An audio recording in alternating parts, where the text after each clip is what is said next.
Barracuda and the North American Sweethearts bring it home under the banner of Cognitive Pride. No one thought had a chance at the finals coming into this event. Coming as the number 2 seed.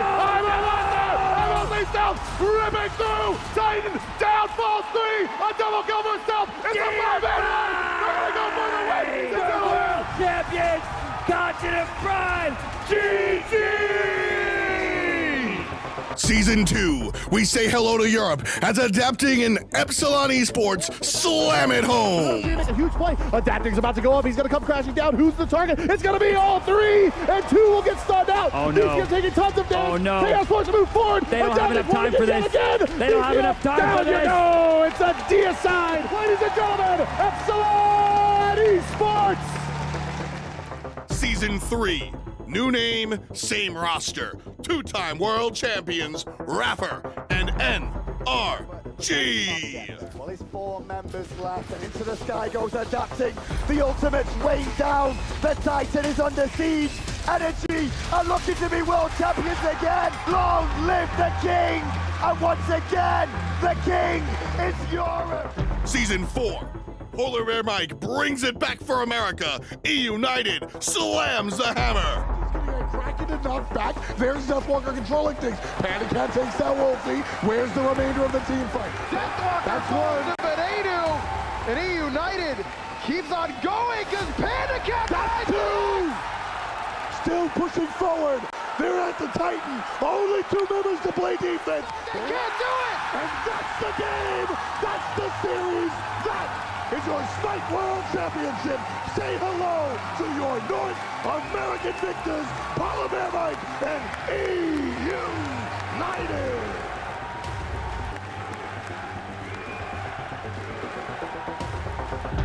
Season 5. New map, new players, new teams, same destination. Who raises Thor's hammer? The Smite Pro League.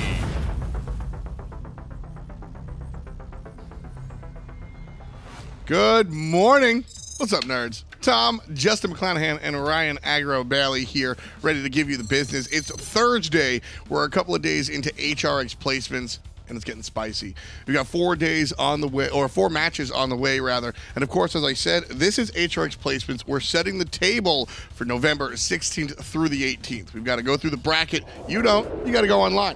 hi-rezexpo.com. Grab your tickets and be a part of the action. It's going to be a lot of action if it's anything like we've seen so far here at these placements. A lot of really good games so far, and we're going to get some more today. I think that when you have teams like Trifecta and Armada and Luminosity with their backs against the wall and facing elimination, I think we'll see a lot more from them. We had some fantastic upsets so far, some fantastic games. We're over the hump. Wednesday was a nice look. Let's rewind and see what happened then.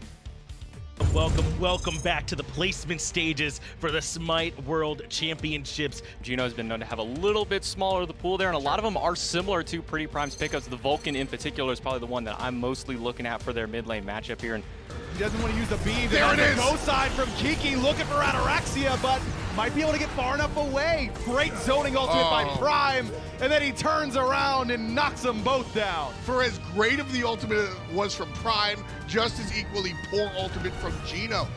Pretty Prime here, 7, 3, and 9. Obey Alliance, they feed the Swede. They best LG.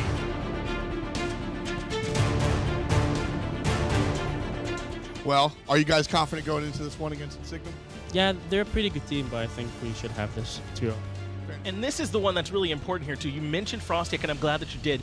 This matchup between these 2 junglers is going to be so important, Lasbra up against Frostiak, because Lasbra really often is the catalyst for this Insignum team when they win, and Frostiak's that new piece, right? Traded for Big Man thinks this is the best outcome Insignum could have hoped for. Cherio gonna get stunned out in the backline. There goes Frostiak onto Joshi. Frostiak will take down Joshi, but then after the fact, he'll fall down to Lasbra.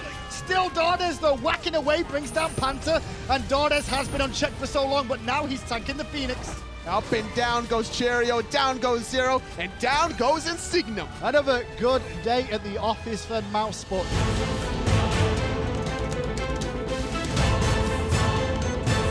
Base Station SK throwing down for game 1. Let's go ahead and get it over to the casters and start the action. big ultimate coming out from Jeff, and Lobster's dead before he even ults. Down goes the mid lane mage. Down goes the short side Athena. Down goes the support. Half Devil eats it. Barracuda gets 1, 2 for Venenu, and they're looking directly at the Titan. Yeah, I think especially at LeaaN, people play a little bit slower, so it gets those laners to their late game potential, and that's kind of what you have to do right now. But if you did have to bring it out an individual, it feels like it probably would be Deathwalk over there in the solo lane, and his matchup up against fineokay in particular. Hurriwind's trying to slow them down with everything he's got, but as minions pour in, Rival take the game 2-1 in an incredible fashion. That was like 3 minutes from Fire Giant to end. As we said, ton of action, upsets, big damage. I mean, Mouse even looked good over there. Mouse really did look strong yesterday up against Insignum, really showing that they are still the SPL team taking them on. Insignum had some troubles, but today they're, well, Insignum versus Mouse one more time. We'll see how that one works out. Today on the bracket, let's take a look at where everybody is standing so far. We're over here in round 3. Obey Alliance will go up against Mouse Sports after they trounce Insignum, and then Space Station Gaming is going to be playing against Rival. We'll get a chance to look at that a little bit later. Let's take a look at the lower bracket right now. We'll see some of the other matches that we're going to get treated to. This is what we're going to see today. We're starting off with CLG up against Nocturns, which I think could be a really, really fun match. Nocturns took a game off Luminosity. Let's see how far ahead CLG are of that Luminosity team. And then, of course, SK versus Trifecta. A lot of people still think that SK could do something here. This is Trifecta's chance to prove that they are the real deal. Insignum trying to get back into it, as I said before. They'll be playing against the Brazilians No Ping, and then Armada versus LG, the North American minor leagues taking on Weekend and the Boys. And that's going to be one of the bigger matches. I think between that and Trifecta SK are really where our big matches are going to go. The CLG Nocturns will definitely be a great show, but for me, I'm really looking at Trifecta SK, really see what the NA versus EU matchup can do, and then to see how the bottom SPL can do against the top of the SML. I'm right with you. SK versus Trifecta. That's where my eyes are going to be today.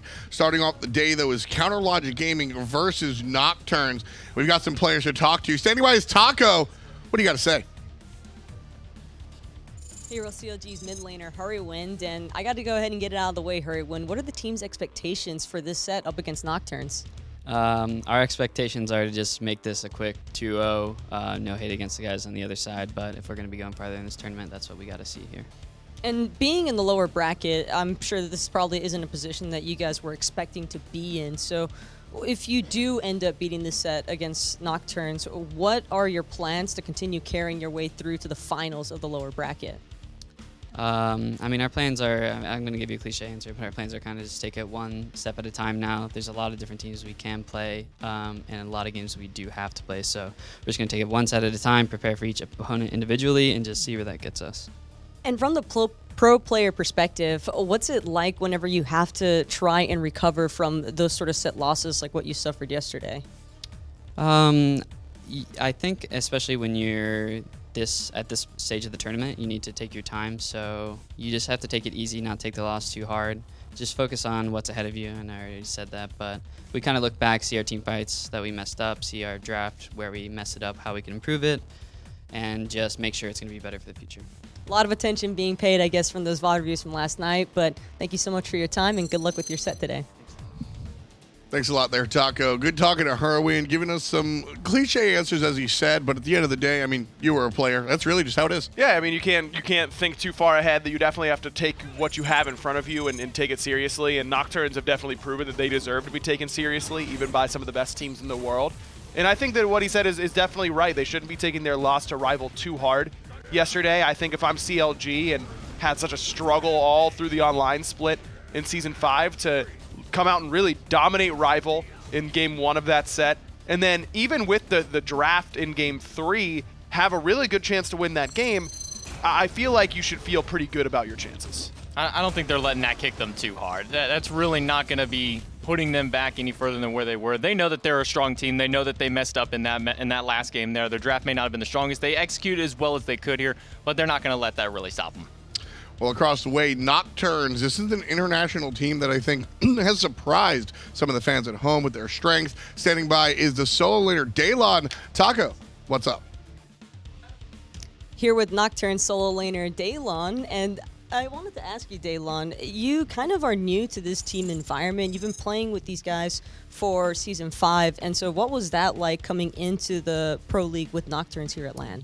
I already played with a lot of the players like SmiteVOD and Zaionsix already in Season 3 and 4, and when they called me to play the solo lane to be the new solo lane, I feel like, okay, let's try that. I think I can take the place that Belway was fulfilled in the team, and for now it's like a really awesome team. It's like the experience is perfect for me. Well, that's really awesome to hear, and I think also you guys are kind of a team that's really been making waves from the international scenes. A lot of people looking towards you guys as a team that has an honest chance for making a run through the lower bracket. So coming up against CLG, what are your expectations for this match? We have a really good expectation with CLG. I think we are at a good level international talking. I really think we shouldn't have lost versus Luminosity. It was just the biggest throw of all time, but mistake happens. But we are ready to face CLG right now. Well, we're all ready to see what you guys have in store, but thank you so much for your time, and good luck with your set today against CLG. Love what Daelon said about, listen, we really shouldn't have lost against LG, but mistakes happen, and we're going to keep on trucking. It's really hard whenever you're a team that's the underdog to have like victory that close and have it slip away from you. And I really love the mentality that Daelon seems to have with that sort of, unfortunate is one word for it, you know, the misplays that they made definitely hurt you mentally, but it seems like he's ready to move past that and be ready to play here today. I think one of the big things that we're going to be looking up here is this jungle matchup, SmiteVOD versus Mask. Mask is very similar to Weekend in the matchup of they both like to be very aggressive, play very in-your-face gods. And SmiteVOD, he did a very good job of holding Weekend back in some of those matchups. I think it was the Circuit Mercury matchup that they had, constantly pushing him back at those Phoenixes. SmiteVOD is the man on this team. Make no doubt about it. I think that SmiteVOD is the strongest international Smite player, period. Forget role, forget region, whatever. He's the one out of all of the non-NAEU players that has impressed me the most, and this guy could really play. Could SmiteVOD, in your opinion, join an SPL roster?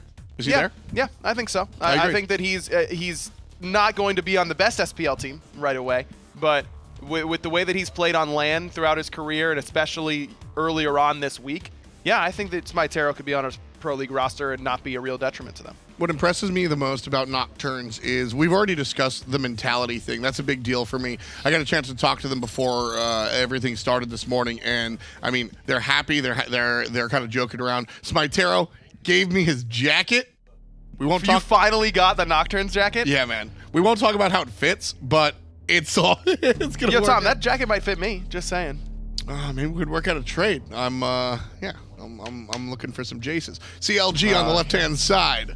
They're going to have the pick, and this is the team that is the upper card. As I said, Nocturnes coming in here pretty confident, just nice even keel. CLG, though, I think this is a must-win for them. If they lose, obviously they're out, but more importantly, I think it's a statement game. I mean, you heard Hurriwind saying in the pregame interview, this is a set that they need to 2-0 if they expect to go further in this tournament, and I agree with him. I do think that Nocturnes is a formidable opponent, so I don't think that it would be a horrible surprise to see them look good in this set, but it would surprise me if Nocturnes is able to take a game. As we get into the picks and bans, this is really no surprise seeing all these gods. They are some of the top picked and top banned gods of this entire split, of this entire week. Erlang Shen at 100% pick and ban rate right now, and no surprise, he is the first god locked in by CLG. But man, Nocturnes, if they watched the last set against Rival yesterday, I'm surprised they're willing to let CLG get this Erlang Shen. That's the pick that really allowed CLG to beat Rival in game 1 of that set. And then after that, Rival was consistently banning it away from Mast, and CLG looked like a completely different team. There are teams that, when you look at these dominant selections, Nocturnes just might be able to play around the Erlang Shen. We saw them play earlier in the week, and I don't think the Erlang Shen really kind of decimated them as much as it did other teams. I think it's a big credit to them. They were also playing against Luminosity instead of CLG. So not all players with the Erlang Shen are created equal, and I think that Mask proved that he's a different type of player with this Erlang Shen. Mask is definitely one of those top-end Erlang Shens in the North American scene here, and then the Terra being taken away. fineokay had a couple of pretty good games on it. wasn't able to find too much success with it up in those second games, but the Jingwei locked in as well. We have seen a lot of Jingwei here, Ryan. Yeah, we really have. And in my mind, it's because we've also seen a lot of pressure towards the duo lane from junglers, and Jingwei is just nearly ungankable in most of her matchups because of her mobility and her ability to use airstrike to get away. She can knock you up. She can knock herself up to get that longer range dash. It really feels to me like Jingwei is being prioritized heavily because the duo lane isn't too worried about pressure early on, but also that she needs to be able to live whenever she does inevitably get ganked. Arlong Shen comes in a lane, goes into the turtle. Jingwei literally jumps out of the knockup, so no big deal. CLG thinking about the Zhang Kui in the hands of fineokay literally won them a game. So I applaud the fact that they're thinking about that one more time, but the shift of thought process over to the Artio. Right now, Artio brings out the cripple field, will shut down a lot of what Terra wants to do, and so they will lock in the Bear Mom. One more selection here. It's going to be the Chang'e, a pick that I really enjoy watching fineokay play. Not just fineokay, I just love this Chang'e solo pick in general. It has a lot of utility with it. She has the heal, she has the sustain within the lane just with her damage to be able to really not worry about any big matchups. More than that, that team fighting ultimate, the Waxing Moon, is so big. We saw it yesterday turn around a chase in mid lane so hard. I do think that Chang'e is usually in the draft, and it means that she ends up, and their team ends up not having a whole lot of initiation. You don't have a lot of CC necessarily. But when paired with the Erlang in the jungle, that makes up for a lot of your lack of CC and your lack of initiation because he is so good at it. The one thing I will say is that the front line is now complete for CLG. We're just missing the mid and the hunter out of this draft. And the initiation, while there with the Erlang Shen, still could worry me. And I also love this Bakasura pick because there isn't great peel so far through these first 3 picks. So Hurriwind and Snoopy are going to need to take selections that peel for themselves after this, because we saw what SmiteVOD was able to do with this Baka pick. Baka also straight damage, no control. That little bit of that 1.5 second bits of cripple field that he comes out with the ultimate is not meant to really lock players down, but instead just meant to disrupt the momentary dash, which is perfect against Arlong Shen. I really like Baka into Arlong. I think he's one of the few characters that could actually box him out, right? I think you're looking at Baka and Pele. Those are the only two that I would really like going toe-to-toe with the Arlong. So, as Ryan said, we've already seen SmiteVOD on the Bakasura. Any concerns here, J-Mac? Not really. I really like the bans coming through here. The Outwash LeaaN did a very good job with this god yesterday, and the Zeus ban over on Nocturns, that's one of those few gods that really can, even though he doesn't have mobility, can deal with Bakasura very well. You drop the shield on top, has a very good shot at taking down all the Bakasura minions from the Regurgitate, and can just basically say, get away from me once he drops that ultimate down. And Snoopy's one of the only guys who's still playing Chernabog consistently and at a very high level, so that ban by Nocturns makes a lot of sense for Snoopy to play something else in that lane. Also played some Ho Yi. I'm sure that Jingwei would love to go up against Ho Yi lane. It's very hard for her to get soloed in that matchup because of agility, getting you out of dive bomb setup. So I think Nocturne's done a good job with his second ban phase. Again, Nocturne's kind of leading the charge here when it comes to international regions. Gameplay is one thing, but usually the international draft phase is eye-rolling, right? We've seen some really abysmal picks. Nocturnes do their homework not just for individual teams like Rival does, but just understands the meta is different than their own region. When you watch the global series, Nocturnes are playing the draft phase differently, and just that fact alone really, really impresses me. Vulcan selected here for the black and orange. Doesn't surprise me. It fits the same sort of role as an Outwash would, just lots of area damage throughout these team fights, but also a little bit more safety than the Outwash, plus Hurriwind does like to play it on the other side, so it's kind of two-faced here for Nocturnes. It's a couple of good bans away here, taking away from Hurriwind in that mid lane. It's going to have to force him to dig a little bit deeper through, and grabbing something safe is really going to be key now, because Vulcan and Bakasura, you get stuck in that cripple field and you're already immobile. You can get hit with the big ultimate. Could spell disaster, and I really do like this Soul matchup, though this isn't 100% guaranteed to go to Hurriwind. That's very true. Soul could swap around just a little bit, but if it is in the hands of Hurriwind, or whoever it is in the hands of, I'm a big fan. Nox, the control mage. Hurriwind played her in the mid before. And the Cupid. A very interesting selection. Ryan, I know you don't like the Cupid, but what are the merits here if they go in that direction? There's lots of things that you can cripple out on the side of Nocturns, that's for sure. But there it is. I just think that you already have so much control that I don't know that that's really what you needed. I think that CLG was lacking consistent damage with this draft, and Cupid doesn't really bring that all the time. I have to agree. I am a very big fan of Cupid because I like these sort of niche characters. I like the Cupids. I like the Wheelishes to counteract Odin. I like these niches. The problem is I don't think that this is the spot that you really needed that. I'm kind of with aggro here. And Jingwei's not one of the gods I would pick Cupid into because she has that safety with airstrike. Typically you see it more with like the Ho-Yis or the Yamus and Cobbs who don't have that mobility necessarily and really really get shut down by the cripple because they don't have CC immunity. But Nocturnes looking at possibly picking up the first Kumbhakarna of the week, and it will be locked in. You want to talk about control? He's got all the control.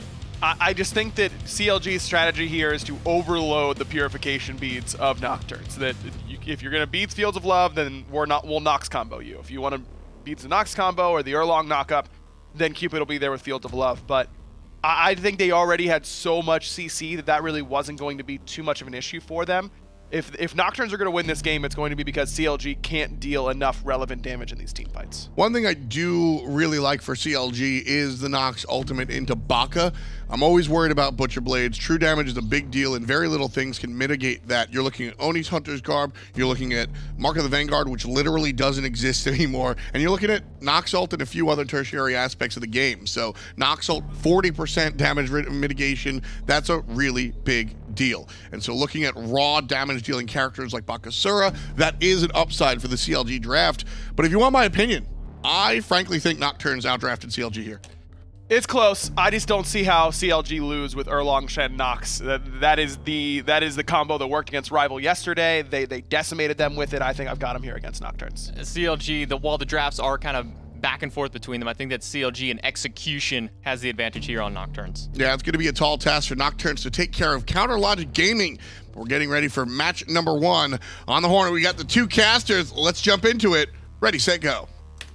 Great job on the desk as always. Finch and Anatoly here, and it's an elimination day. 4 teams will be going home, and unfortunately one of those has to be one of these strong squads. CLG up against Nocturnes. Toly, this should be a good one. Absolutely. I think both of these teams still have a lot of life left in them between how they perform in the upper bracket. Nocturnes going the distance, I think, against Luminosity showed that they're really here to play. They almost won that set. CLG had no easy task before them where they dropped up against Rival. These 2 teams, I think both so far, sort of as you were saying, have shown that there's some strong teams that have earned their place here right now, and both have a good claim to trying to move on throughout the rest of the tournament. They'll be awaiting the winner of that SK versus Trifecta set that will come a little bit later on, whoever it is that makes it out of this one. As we got the Artio Cupid working together in the duo lane up against the Kumbhakarna Jingwei. Now, Kumba's good pressure. Can Jingwei match that, though, here in this matchup? It definitely feels that way. It's all about the route into the knockup. That's great forms of CC, but CLG have no lack of CCs on their front, right? You got the root, the stun, the cripple out of Jigz, and then the slow from Snoopy. So much damage out of the Harp on forcing a very early relic. That's right. Zaionsix has to back, or at least back up, and use the beads very early on. And in fact, it looks like he is considering the back. Now, he is Jingwei. He'll be back much faster than normal hunters, but still a bit of a win for CLG right out of the gate to establish some pressure here in duo. You don't want to fight the baby at level 1, especially when you got such easy setup from Jigz, rooting you in place, guaranteeing a couple basic attacks and the heart bombs. What should have happened was Nocturnes give up the lane pressure to start off their own buffs, but they were kind of posturing to at least push Jigz and Snoopy away so that the wave can still kind of meet in the middle, delay that sort of invade. But CLG are not going to stop even from the get-go. No, and you can kind of see that Jigz was signaling that they wanted to play really aggressive here. He's got the Chalice and the 3 multi-pods. No upgraded Relic, not even like the Boots 1 or anything like that like you see for Noitulover. He was okay with taking some poke as long as it meant they can get the favorable trade. And so far, they have. Solo lane matchup. It's a Mage Chang'e up against the Terra Guardian. 2 healers that are going to transition relatively well in the mid game. Not going to do much in the early game aspect. Not going to have that bully potential that you're really looking for to invade the blue buffs. But a little bit of cooldown reduction on the Chang'e. And I think fineokay should eventually start bullying out Daelon.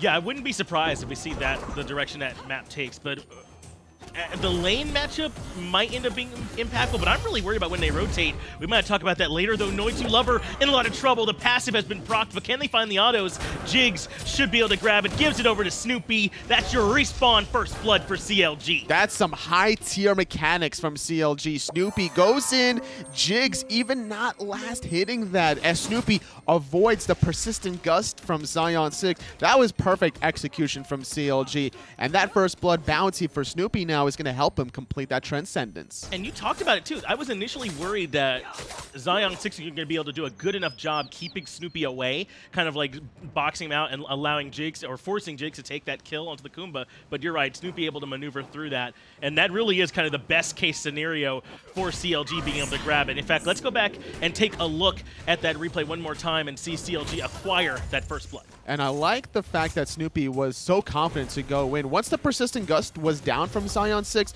all the attention onto Noitulover. And I think that he overvalued the ability of his passive. Snoopy actually goes to the left side of Zaionsix. It's not as if his hunter left the Guardian all high and dry like most hunters in rank do.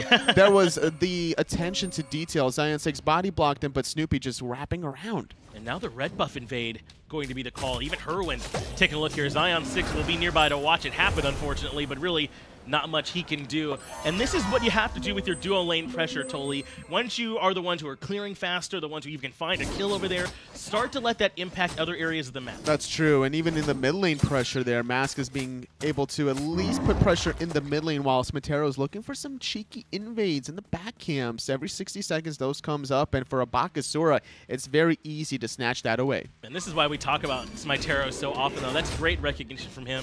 If they're going to make that heavy commitment over to the red buff, then the path is opened up, especially for a Bakasura, to go grab those back camps. That way he can try and stay relevant in his farm, at least find something to try and keep himself close to where Mask is on this Erlang. And with just the first blood, the red buff invade, and a couple of extra farming seconds, CLG with a 1,000 gold lead, not even 4 minutes into the game, Finch. Not too surprised. Oftentimes, those North American, European teams are able to farm a little bit better. I think that's one of the two big gaps that almost always exists in those matchups. So right now, CLG being the ones that get the most out of the map, not too surprising. But a lot of it is coming from Jigz and Snoopy, kind of outclassing a little bit Noitulover and Zaionsix, at least for now, with this Cupid Artio. And if there's ever a lane that you want to make sure you don't lose the duo lane, because that's going to translate into losing gold Furies, and things are going to get only worse from there on out. And picking up this Cupid, I don't think that it was just for the control aspect. I think a lot of it comes down to the double sustain. fineokay on the Chang'e, Snoopy on the Cupid. As the game progresses, there needs to be ideas of how you can effectively siege, and a lot of teams are going for this rinse and repeat process where you look for poke and then re-engage after the healing. So Snoopy going to allow that to occur more often. And the healing is good for that, and they have big abilities that force out cooldowns, like ultimates, like beads, and they're able to do it in enough waves to where they can make multiple sieges. But this red buff invade is happening again. Already Hurriwind has committed the ultimate to bring LeaaN very low. He's in the backside, stunned. The Fields of Love there as well, but it's not enough for the kill. It's now Snoopy who's overcommitted, and the Vulcan will find the first kill of this engagement. Jigz low and look for the reposition as Zaionsix has to dash out, and so far a good fight for Nocturns. This is exactly what Snoopy did against Rival, where they were going for a red buff invade, and then he just overcommits by himself. Exactly right. As a Hunter player, you are the last person expected to be that deep, especially when you're a Cupid. That's going to be just more advantageous to sit in the back line, spam your hearts for your teammates to pick up. You're going to be the one to gain all that mana back. Terra has aggressed yet again, but this time he's going to meet quite a bit of resistance. Jigz, Hurriwind, and Mask all here. Beats come out from Mask to make sure he's able to keep up the chase no matter what. And once he hits that mink form, he should be able to stick to SmiteVOD and find the kill. But that jump is well timed, and he's able to make it out. So not only was that second jump well timed, but the first jump away from the stun from Jigz's bear stun was even more impressive, and that's what allowed him to survive. And Noitulover being able to root Mask in place for that couple of seconds was so important to save his jungler's life. And thus far, with Nocturns picking off Snoopy, evening the game out 1-1, but gold department still slightly favoring CLG. Mask also used his beads in that last fight, so if Nocturns want to try and play aggressive, they might have a small window there. Erlang Shen can be tough to lock down for sure. but maybe a chance that can help tilt another quick fight their way. We'll see if they want to try and capitalize in that direction. As for now, everyone's fallen back. The real focal point right now is CLG around that red buff of Nocturns. With a dual lane advantage, you got to get something out of it, whether it's purple buff, red buff, maybe look for Oracle Vision. And CLG, the way they played against Rival was consistently looking for those red buff invades. It doesn't surprise me that they're trying to do the same thing against Nocturns Gaming, one of these Latin American teams that don't have that much international experience combined compared to a lot of these North American European teams. So CLG are going to take whatever they can get. You'll just love committed here to try and contest this purple buff. Snoopy continuing to play aggressive. We'll see if he can make his way out of here as Epic Uppercut already committed. Jigz comes in. That's enough to send everyone running and Snoopy back to safety, though it did cost him his ultimate. Mask is going to be able to successfully strip away that red buff. LeaaN around the corner on the right side. Snoopy playing very aggressive. He went in there 1v3 until finally Jigz came. And if Jigz was maybe like a couple seconds late, sure, I think Nocturns would have heavily committed to that Cupid. Well, that's just kind of the presence this Artio can have. As soon as they realized there is some backup there for Snoopy, they got out of there.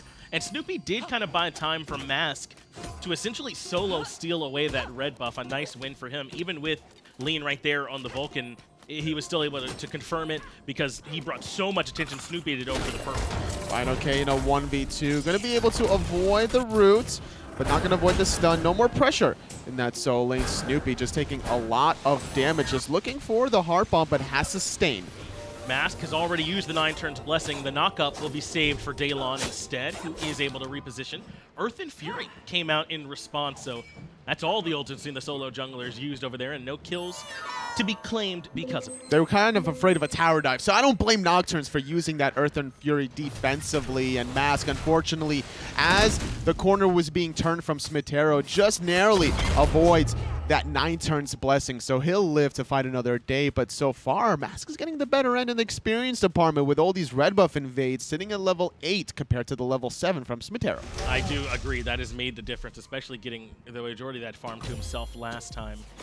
We are following along with Snoopy now, though. There's been a bit of a different path between our two hunters. Snoopy has the Transcendence going, as Zaionsix has the Devourer's Gauntlets. And as a Transcendence hunter, Cupid has the benefit of also having hearts, so he doesn't even lose out on that much sustain. That's part of the reason I think that Snoopy's playing so aggressive, because he still has that sustain option. And by playing that aggressive, he's delaying the stacking from Zaionsix. Every time a couple of minions enter the tower, it becomes more difficult for Zion to confirm some of these last hits, and getting 70+ stacks on the Devil Gloves takes quite a while in its own right. And when you're getting delayed every 30 seconds, well, Zaionsix needs some assistance potentially. Some assistance from the rest of Nocturnes around the red buff this time, as they showed up, I think, in 3 members as their numbers, just to make sure that CLG couldn't take it away again. But the tier 1 tower in right has already fallen, and Daelon in some trouble. Mask is able to pull him back. Waxy Moon is right there. Daelon very tanky with the Earth and Fury, and it's just not quite enough. But fineokay still wants to chase this one. He can tank up these tower shots, but Daelon has some help coming in the form of SmiteVOD and LeaaN and Noitulover. I don't see how fineokay gets out of this between Noitulover and SmiteVOD, but kind of splitting their forces now as he's getting chased out. fineokay, between a rock and a hard place, there's no saving you here, buddy. Yeah, I think Fine has now realized at this point that he's just gone a little bit too far, so just trying to waste some time, as this kill will very certainly be confirmed by Nocturnes. Gold Fury, though, is being taken. About 2,000 health. Snoopy is switching his attention now onto Zion. Zaionsix going to have to make sure he gets out of there. Noitulover finally confirms fineokay, and the Gold Fury does end up having to be dropped. So far, this is still okay for Nocturnes. SmiteVOD actually dropping down the Regurgitate. They want Cupid on the back end, but Fields of Love is just too good. Snoopy blows him up. Hurriwind was so close to death. Needed one more basic attack from the Regurgitate out of SmiteVOD, but man, the Fields of Love providing such a deep slow. SmiteVOD needed to beads and cleanse that slow to chase out Hurriwind, but still, at the end of the day, trading 1-for-1 fineokay kind of between the two middle Phoenix and right Phoenix. Yeah. 11 minutes into the game, bought time for the Gold Fury, but too many members from Nocturns contesting it, forcing it into a drop. And Zaionsix, using the safety of Jing was able to kind of really force them off, and then still had, you know, the airstrike to reposition on the back end of it. So that was great recognition from him that he could commit a little bit further and still get back out of there. That's enough to save the Gold Fury. So they're still down about what they were in the first place, about 1,000 gold or so, favoring CLG so far. But CLG is playing so sloppy here, Finch. What that tower dive under the tier 2 is a little much. So unnecessary. This is not the kind of plays you're expecting from anyone from CLG, let alone fineokay that's been a normally clean player consistently, I'd say. I agree with you. Considered, I would say, one of the stars of this team, and it's because of that consistent play. So he oversteps there and gives his life away, and is able to find nothing on the back end. But Zaionsix might be in some trouble. Heart Bomb's still there. Airstrike not enough. Snoopy gets him, finds the solo kill over Zion. There's more action in mid. There goes the ultimate from Hurriwind. Going to mitigate a lot of the damage incoming from Nocturns. Doing a decent amount of poke, which could give them the pressure they need with the kill onto Zion for this Gold Fury. Teleport coming through, but will they recognize that they actually need to be over at the Gold Fury as CLG are already starting to pull it? Noitulover seems to recognize it. LeaaN is nearby and has the ultimate available to contest from long range, but it's being bursted very quickly. Now LeaaN commits it, but it's a little bit too late. CLG secure the Gold Fury. And not going to be able to chase that down after hitting 2 members. LeaaN wanted to look for the steal, but it was just a little too late. No one really there to disrupt the DPS. If Noitulover got a little bit closer, he could have potentially mezzed, used the Groggy Strike to keep members in place, but now it's SmiteVOD that's in trouble. Able to land that Waxing Moon that will force out the beads. SmiteVOD quite quick. He has the Hasten Katana finish, speed buff there, and now he's eaten a minion, but he stops for a couple of autos.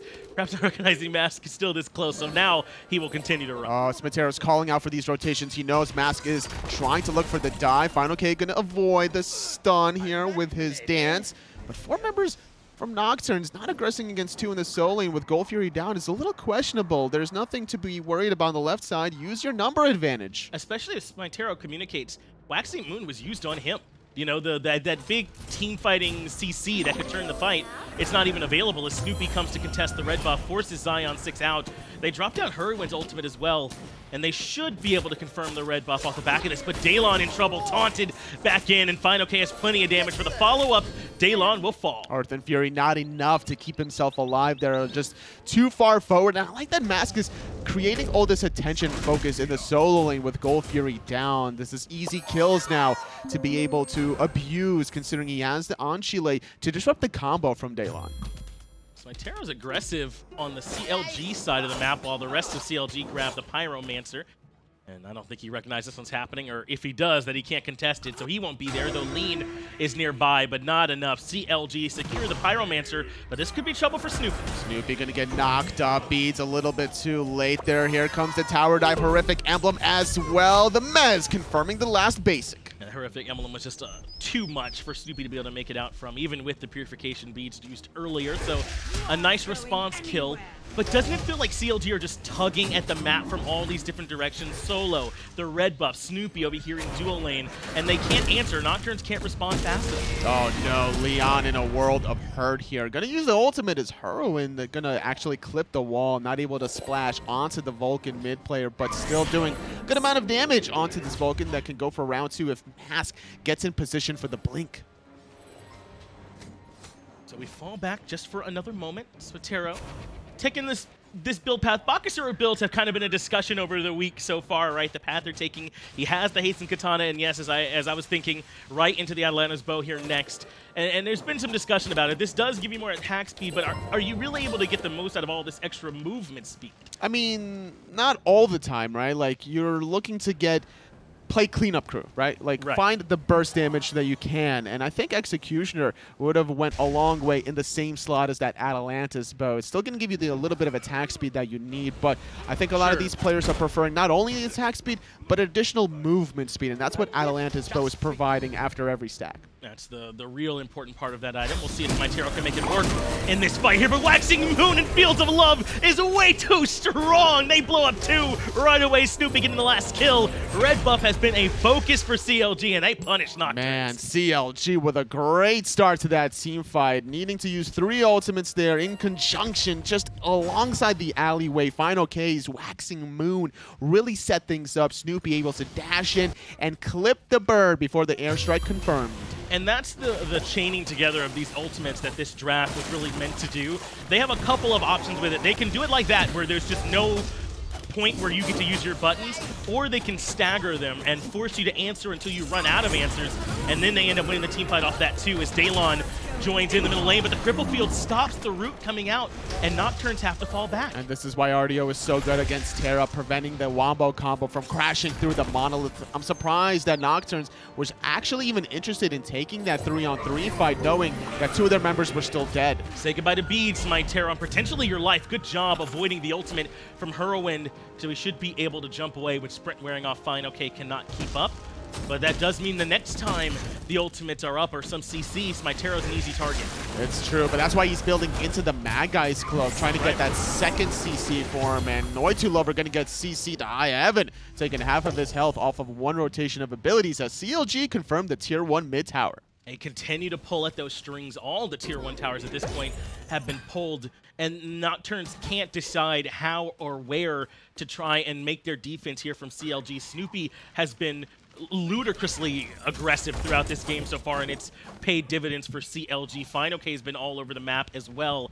Hurriwind has been very free with his ultimates, and so far Nocturns are staggering. That's true, and the experience department is really starting to catch up now where CLG is having this lead. It's not just about this 4,500 gold lead or so, it's more about the experience between some of these players. Now Mask looking to extend it even further. Yes, SmiteVOD, no beads. We covered this one, and Snoopy able to eradicate him. Fields of Love paired up with the 9 turns blessing, a clean combo. And of course, this fight's happening because red buff is up again, and Zaionsix almost taken down just by Hurry. Agility going to be used to avoid that one. Snoopy is going to dive onto LeaaN, forcing out the egg as Jigz is going to commit as well. Now brings Jigz right back down, but they've already gotten LeaaN, the Vulcan, removed here from the fight. SmiteVOD and the Vulcan both removed. Snoopy only knows one direction to go, and that is towards his opponents, wherever they are. And with this 5v3 power play, they will come back towards the Gold Fury, and I don't even know if Nocturns want to come into the pit. I don't see how they can steal this away without the Vulcan ultimate. So it's going to be a second clean Gold Fury. CLG extend their lead now to beyond 6,000 gold. This is impressive here from CLG so far, and as you said, they've played this one, I still don't think, at their cleanest. I think that with a little bit more focus, this could even look a little bit better. That the fineokay play, does kind of come to mind. Some of Snoopy's dashes, but if the call in this game was just to be aggressive uniformly, then I think I'm okay with it, because so far Nocturns have not been able to answer. I agree. I think that if that's the decision making that CLG came into this game, that mindset has certainly showed up, and they're not stopping now. fineokay lands the Waxing Moon. That's what spells the end rather for SmiteVOD, and I think Beat's still on cooldown from earlier, and just in about 5 seconds they'll be back up, and now CLG can come right down to the Fire Giant. There are 3 members of Nocturns nearby, but a difficult defense. No Waxing Moon, no Fields of Love. Nocturnes should be looking to be aggressive here, but instead they're having Zaionsix split pushing the dueling. Only 3 members from Nocturnes posturing around, not doing anything. And now the Cupid Chang'e can keep this team healed up with the hearts, with the heals. Mask going aggressive, 2-man taunt. That's going to catch LeaaN and find him an easy kill. Daelon has got to start running for the hills as well, because a Fire Giant team is coming for him. Oh, that Phoenix dive is so effortless. Snoopy credited with the last hit. Good horrific emblem out of Jigz just to confirm that kill under the Phoenix. And now without a Terra, without a Vulcan, Nocturnes are going to drop their tier 2 tower. Zaionsix still split pushing on the left. That's been his focus here in this game, and at least trying to find some farm where he can. He is quite far behind Snoopy, who's gone a unique build path, to say the least. The Ninja Tab by Jotun's Odysseus' bow is not what you normally see, but it's hard to argue with 7, 2, and 3. Sure. At this point, you can build whatever you want, and it's not going to matter because CLG is so far ahead from every single position. Yeah, they absolutely are, and Jigz will be the first wave of initiation. Fields of Love is there for the follow-up, and Noitulover very low early on. LeaaN finds very little with his ultimate, committed early. Noitu wants to go back in but low, so he has to rethink. But they can't find much onto the Phoenix just yet. Without the ultimate from LeaaN, this could be an easy siege from CLG. They just have to wait for Hurriwind's ultimate to come up, as it just now has ticked into that diamond position. But instead, they're going to slow things down a little bit. They have plenty of time on the Fire Giant, 2.5 minutes almost to be exact. So might as well strip the tier 2 tower on this right side, get another 1,500 gold in their pocket. They committed quite a bit onto Noitulover underneath that Phoenix, and even still weren't able to burst him down. That is at least one good sign, I would say, for Nocturns, that he was able to survive through so much damage and that the Phoenix wasn't entirely free for CLG. But this one slowly and more slowly is starting to get out of reach for Nocturns. They got to bunker down on these Phoenixes and try not to give up too much more. Yeah, they need SmiteVOD to really get this Mad Guy's Cloak, because every time he doesn't have beads, he's a sitting duck. Very easy target with all the control that CLG have. And I think another reason that they didn't kill Noitulover was because they didn't really invest any ultimates onto this Kumbhakarna. They were still saving them for the next Phoenix Siege.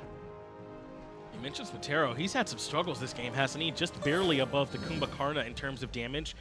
And I think that it is 9 times out of 10 Nocturnes is going to lose if SmiteVOD's down there in the player damage charts. He's such an instrumental part of this team when he does well. He's almost always the facilitator for the team, the star player. LeaaN certainly was there when Beltway was a part of the squad, him as well.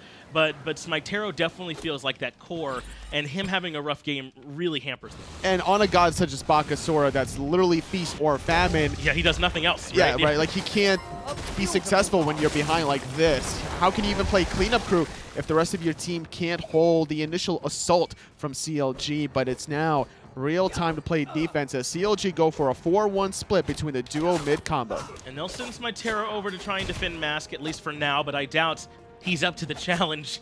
A nearly full build, Erlang Shen 4 levels up is a pretty tough one to beat in the best of circumstances. Mask not pressuring the Phoenix just yet. He's waiting on his team to go in on the left side as well. Still looking for the 1v1. Mask will pop the Mad Guy's Cloak with a good root from the Javelin Toss. Blinking in is Daelon. Fields of Love comes out in response immediately, but Daelon is removed. Hurriwind gets the last hit there, and they shrug off LeaaN's ultimate from the Vulcan.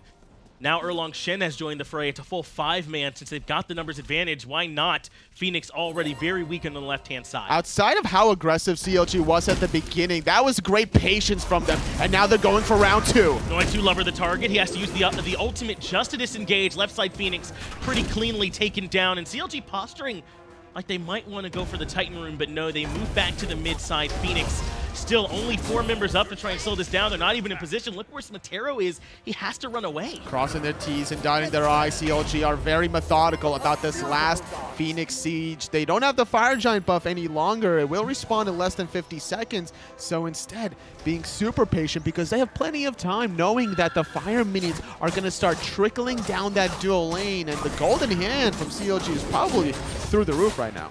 And you're so right to point out this change in mentality a little bit around the Fire Giant, and SmiteVOD has to be very careful here. He does have Mad Guy's Cloak, but Mask could certainly still lock him down. In fact, the whole rest of the team is here. Blink expended as well, so he will make it back out. But now Jigz is here to try and catch him out too. SmiteVOD needs to fall back with the team. I'm surprised Jigz cancels out that channeled beam. At least force the Mad Guy's Cloak there. Must have been a miss fatty click. For me specifically, I don't know why, but my middle finger is very heavy, and I'll press that right click every time and time again. Yeah, it's certainly something that can happen, especially when you got so much going on. But to go back to your point, Toli, that CLG have been playing almost too aggressive all game long at times.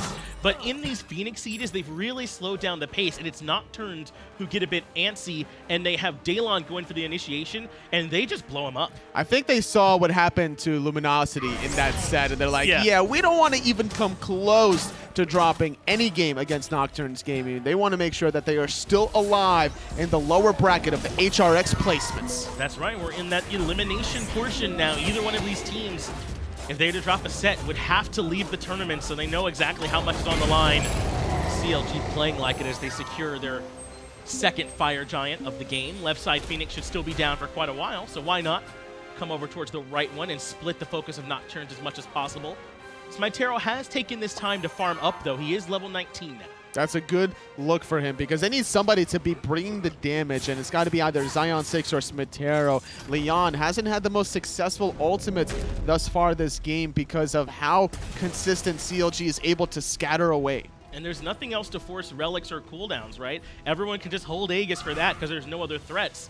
Or, you know, or even the invuln from fineokay as well. There's just really nothing else to worry about as SmiteVOD comes over to defend up against Mask. He pops the Mad Guy's cloak.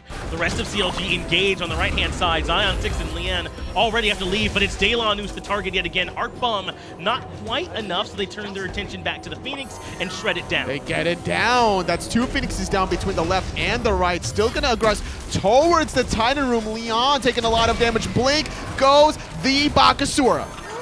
Trying to jump back now towards the fountain. Once again, CLG being very cautious, but all 10 members still alive at this point, so they will wait a little bit longer for some minions to come in. They can grab this mid-Phoenix as well. Not quite ready to go for the end just yet. Not yet. Jigz gonna get stunned down, knocked up in place, rooted as well, dashing away into safety. He's also gonna be Daelon, not until Snoopy takes him out. SmiteVOD could certainly be the next target. He has to jump away, dashing in aggressively as Snoopy.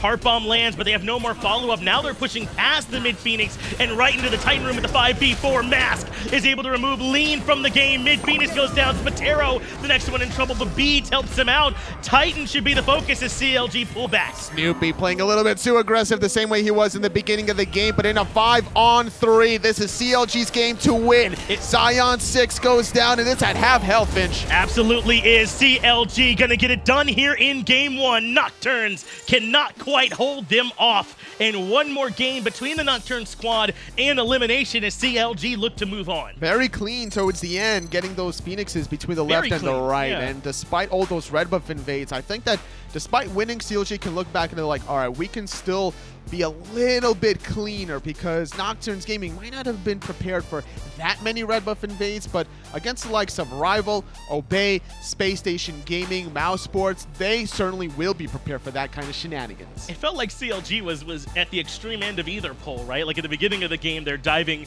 beyond Phoenixes, right? And Snoopy's dashing into 4. But at the end of the game, they're almost overly cautious, it feels like. They probably could have ended that one a little bit sooner, but nothing wrong, I think, with just making sure that you absolutely 100% get that game. When you have that much control to be able to go in and out, force out a lot of abilities between ultimates and relics, and then you have double sustain of Chang'e and also the Cupid, things were looking almost undeniable for CLG once they built over 10,000 of a gold lead. Yeah, and there really wasn't much Nocturnes could do at that point. And you talked about it already. That really started with those red buff invades earned by the pressure from Snoopy and Jigz in that duo lane. That Cupid and the Artio, they were just a little bit too strong, and they were able to repeatedly invade on the back end. And I think that SmiteVOD was a little bit quiet that game on the Bakasura. I think for game number 2, Nocturnes need to prioritize his pick. What kind of things can Nocturnes do to try and improve in game 2? Well, maybe they have some ideas for it over the desk. Let's get it back to them.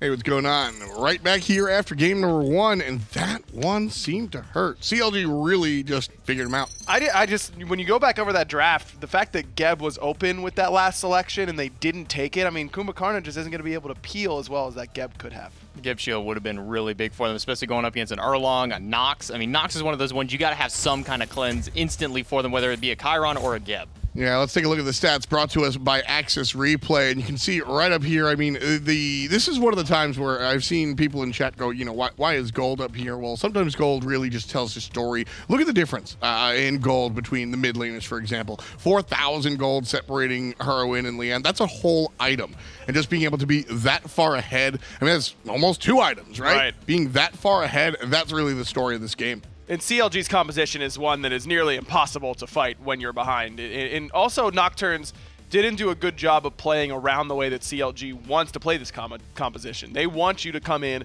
1 by 1 so they can Nox CC you and insta-kill you.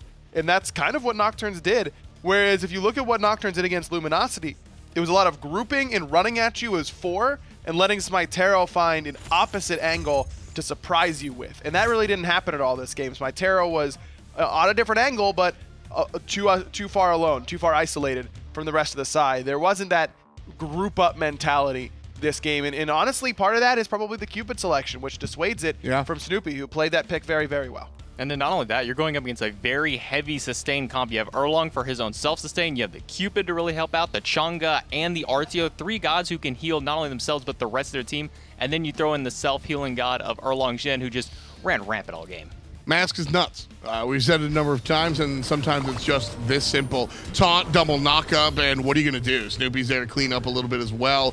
Mask comes through, and I love the way he approaches that, and you see this a number of times. He approaches from an odd angle, blinks to really either catch up or surprise the opposition, and then just, you know, how do you deal with it? This is what Erlang does to you. He runs you down and insta-kills you because it's Erlang Shen. And look, he's big in that situation. He's fed and the Vulcan's behind, but at the same time, this is what Mask has been doing with this character all week. Exactly, and it's the mechanical prowess. I don't care how big you are, you got to hit your stuff. He's running straight into the jungle and then turns his camera to hit both players exactly with the corners of the taunt. I mean, that's just character knowledge. I love what he was able to do there. Terra, unfortunate game for him, did not have the carry potential that we've seen him before. And then not only that, you saw he was able to maneuver himself around that wall. Sometimes you would think, I'll just go straight through it because they're not facing me. Maybe they won't even worry about popping that wall. He still had that presence of mind to go around it and get that 2-man taunt afterward. And when you're that far ahead as Erlang, you can probably take the stun and really not even care. Snoopy dished out a couple of guarantees earlier in the week, and, well, he's putting his money where his mouth is. That was certainly a strong game on the Cupid. Well, everyone got their money back from the last guarantee, but, right. But this time you're right. He did play this Cupid very, very well, and when you can get a lead like Snoopy was able to get in this game, then it does set you up for a lot of success on this selection. Cupid can feel very oppressive when he's ahead. It's just that when he falls behind, he doesn't have that same comeback potential that a lot of hunters do. Ooh, everybody take notes. Ryan just said something nice about Cupid. I did, yeah, and Snoopy could have done a lot of damage on any hunter from that position. I mean, Cupid's also really nice up against that Bakasura. You notice that the minions get affected by that Fields of Love. They move slower, and then they get the Mez on top of them. So it is a little bit of a counter matchup into the Baka. So, I mean, Snoopy just playing it very well, dropping those hearts down as often as he could for his team, for the mana sustain of his own, but also just for the team health. Oh, that was a little cute little shot. I don't think I saw that the first time. Nice shot around the corner there. What do you call it? You wanted last time? Yeah, the wanted shot. Yeah, curves, but little he like stepped out. He peeked around that corner. Yeah. You know? It was like long A. It's down there. Yeah. You like that one? It was fine. Thank you. You're I appreciate that one. Vinny right here having a conversation, so some admin stuff going on with the CLG squad. Mask, on the other hand, certainly a strong showing. What I liked about this was fineokay, and it really comes back to, I'm thinking of him kind of dancing in that Titan room early on.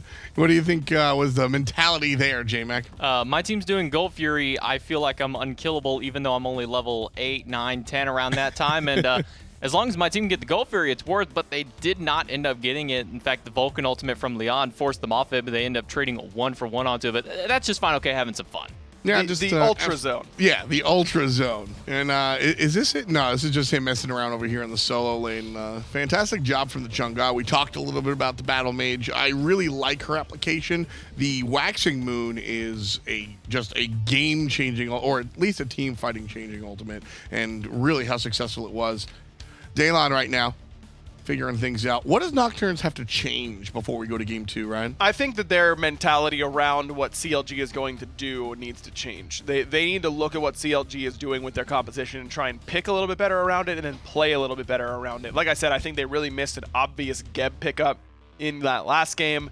I think that they also, as I mentioned, went in a 1-by-1, which is exactly what CLG wants you to do. Whereas a lot of times grouping up can be a death sentence against that CLG comp. As long as you've got a sprint for Fields of Love, that's exactly what you should be doing. So Nocturns need to do a little bit more of identifying what their opponents are going after and trying to play around it.